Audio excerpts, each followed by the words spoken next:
What's up, YouTube? It's your boy DR2727. Shout out to my Transformer collectors, 1 to a scale collectors, or whatever you collect. Shout out to you.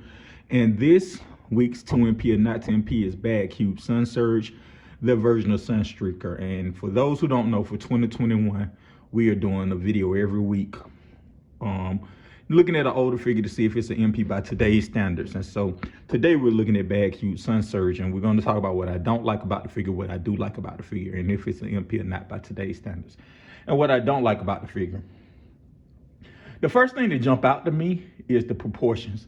Like the arms, they did some stuff that you can play with the height, and we'll get to that later. But like the arms make it look kind of like gorilla looking almost, or whatever, not really like a humanoid type thing. And I know these are robots, but they're meant to have humanoid proportions. And it doesn't have those type of proportions because of the arms. It seemed like they did a callback to like the G1 toy where the arms were oversized. And they kind of made the arms oversized here. So that's something I'm not a big fan of. Secondly, what I don't like is like the lack of paint.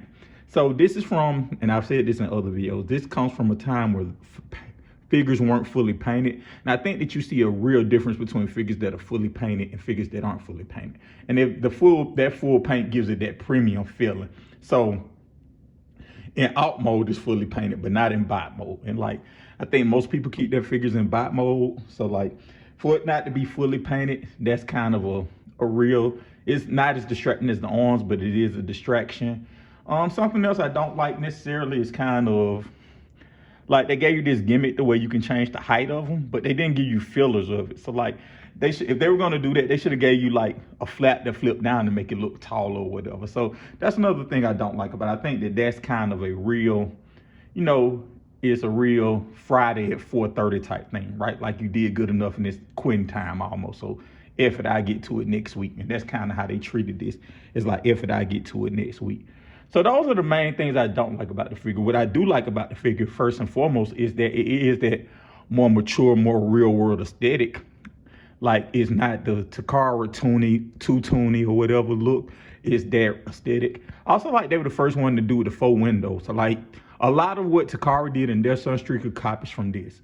And so I think that's kind of, you know, anytime a figure comes out first, they should get some credit. And also when other people use their engineering, they should get even more credit. So this figure deserves that credit. And I do want to say one small nitpick thing I don't like too. I wish they would have found a way to fold down the wheels. That's something I wish they would have did. But back to the positives. I think that the fact that this had those engineering tricks that Takara borrowed a lot of speaks to how well this figure was engineered. And it's probably Badcube's best engineered figure. I like the alt mode. I'll try to find an image and put it up there for you. The alt mode is good. I